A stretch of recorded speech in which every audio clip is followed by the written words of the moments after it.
та бүхэнд энэ өдрийн мэндийг хүргэе. Холимог анги үүсгэх заавруудын бичлэгийг хүргэж байна.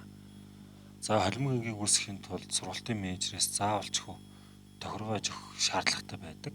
За тэгээд сургалтын менежерүүд өөрсдөө цэсрүүгээ өөрөөр хэлбэл нэвтэрч орно. Орсны дараагаар 100 гартлын цэснүүд дотор бүтэц тохиргоо гэсэн цэс та бүхэнд харагдаж байгаа. За бүтэц тохиргоо гэсэн цэсэн дотор холимог анги гэсэн цэс байгаа. За хамгийн түрүүнд холимог анги гэсэн цэс рүү орно. За орсны дараагаар та бүхэн энэ дээр ямар нэгэн байдлаар холимог анги бүртгэсэн байгаа тохиолдолд тэрийг бүгдийг та бүхэн цэвэрлж устгаарай. Цоос нэр ер нь үл яг дагаад хийсэн нь алдаа баг гарна. За холимог анги үүсгэхийн тулд анги үүсгэх гэдэг төслөөр дээр дараад энэ дээрээ холимог анги гэсэн ангийнхаа нэрийг өгнө. За ингээд холимог анги үүсгэчихнэ. За үүсгэсний дараагаар тухайн холимог анги яг ардталт нь арааны зураг байгаа. Тухайн ангид орох хичээлүүдийг тохируулж өгнө гэсэн. За энэ дээр болохоор би та бүхэнд хамгийн их түгээмэл ашиглагддаг нь монгол хэл болон математик хичээлийн холбож таадаг харуулъя.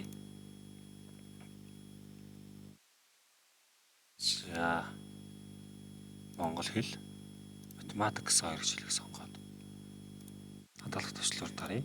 Тийм гэж дарна. За хаасны дараагаар холимог ангийн урдлынхаа сум дээр нь дарахлаар тухайн холимог анги тохируулсан байгаа судлагдсан хичээлүүд нь харагдана. За энэ судлагдсан хичээлүүд нь ер нь бол энэ холимог ангиудад орно гэсэн үг. За үүний дараагаар тухайн судлагдсан хичээлүүд дээрээ заах одоо хичээл орох багш нарыг тохируулж өгнө гэсэн. За жишээлх юм бол би одоо математикийг хаагаад болчихсон. Математикийн суман дээр нь дарахлаар заах багш гэх ингээ хоос харагдаж байгаа. Энэ дэдэл дээр нь багш тохируулах гэсэн төслүүд дээр нь дараад тухайн холимог ангид орох багшигаа сонгож тохируулж өгнө. За энэ дээр би ингээ ганц зөв багшийг сонголоо. Математик дээр нь ганц зөв багшийг тохируулчихсан. Одоо монгол хэл дээр нь муу адилхан ганц зөв багшийг тохируулаад авъя. За ингээд ганц зөв багшийг тохируулж байна. За ингээд тухайн хоёр хичээл дээр нь ганц зөв багш тохиргоо их боломжтой болно гэсэн. Ер нь бол холимог анги үүсгэхэд ганц зөв багш холимог анги үүсгэх хэрэгтэй одоо болж байна л гэсэн. Хэрвээ хахад өөр багштайгаас холимог анги үүсгэх юм бол ганц зөв багш гаргаж байгаа багш сурвалж гэдэг нэг төслүүдээр дараагийнхаа багшийг сонгоод авчих бүрэн боломжтой.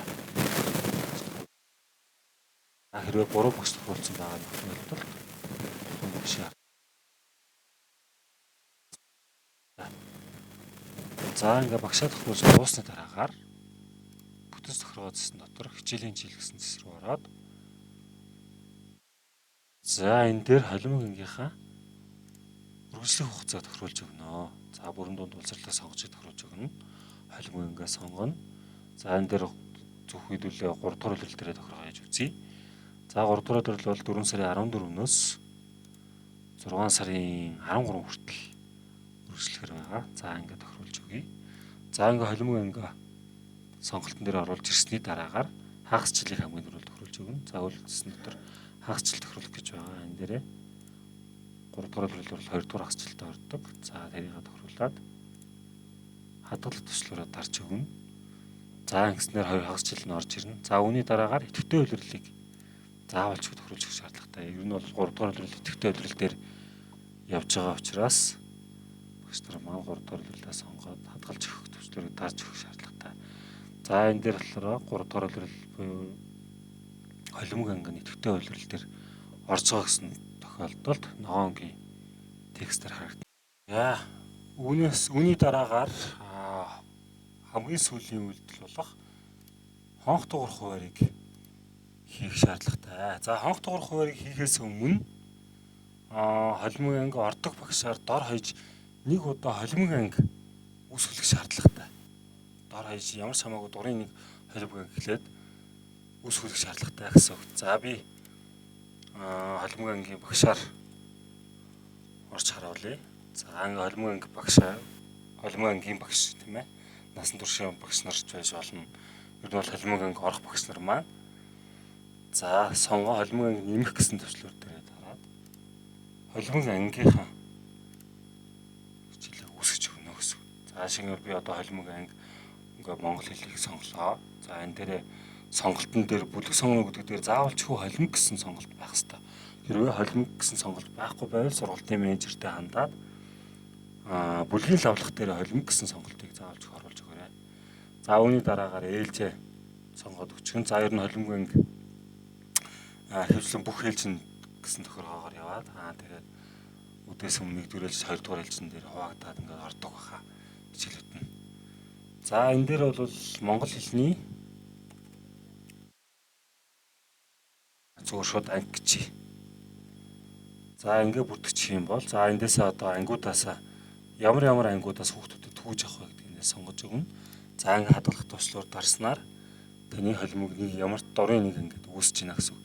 За энтэйгээ мөн адилхан бусад хичээлүүдийнхээ холимог ангийг мөн энэ дээрээ үүсгэж өгнө гэсэн үг. За сая би монгол хэлийг үүсгэсэн бол одоо математик үүсгэнэ гэх мэтчлэнгээр. За энэ дээр бүх ээлжин дээрээ сонгосон. За энэ дээр хахад санийхтайгаа адилхан загвараар явъя тийм ээ. Математикийн анги үүсгэж. За энэ дээр мөн адилхан санийхтайгаа адилхан ангиуд сонгож өгье.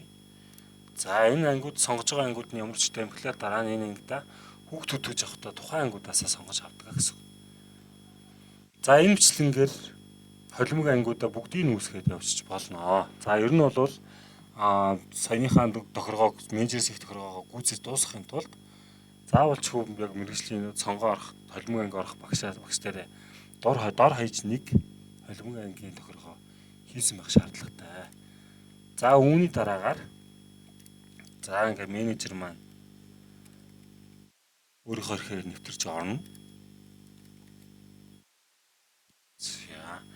За үүний дараагаар зүүн гар талд барилж байгаа цэснүүдээс хичээл гэсэн цэсэн дотор хичээлийн хуваар гэсэн цэсийг сонгоно. За үйлдэл тавчлуур дотор баруун дээд булангаас хонх дугаар хуваар бүртгэх гэсэн сонголтыг сонгоно. За би хонх дугаар хуваар дээр холимог анги тусад нь үсгэж. За тэгэнгүүт үйлдэлсэн дотроос нэмэх гэж тавчлуур дарсан. За энэ дээр холимог ангийн хэд гэж үсгээд. За энэ дээр дурын нэг ээлжээ сонгоод ээлж төсвөр дээр нь холимог анги сонгоод өчгөн. За тэгэнгүүт холимог анги хамгийн ихтэй тийм ээ 1-р ээлжинд хамгийн ихтэй хэдэн цаг орох юм?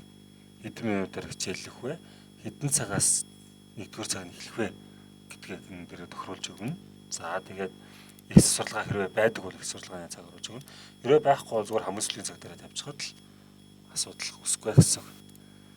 За энэ дээр би 3-р цаг дээр их сурвалгааны цагтаа оруулж өгье. За тэгмүүд энэ дээр би 15 минут гээд бодох туршлуур дарна. За ингээд хадгалчих.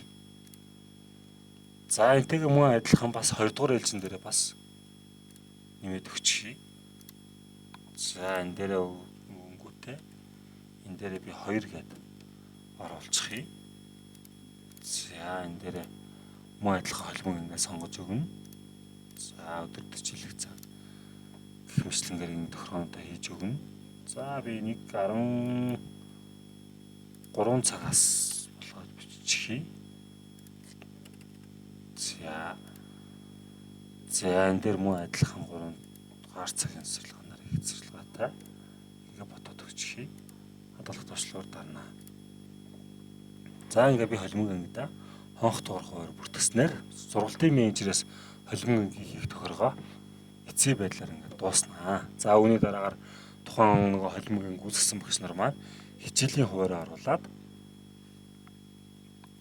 сургалтын менежерээр батлуулаад ажиллаж авах бүрэн боломжтой. За анхаарал хандуулсан явдалд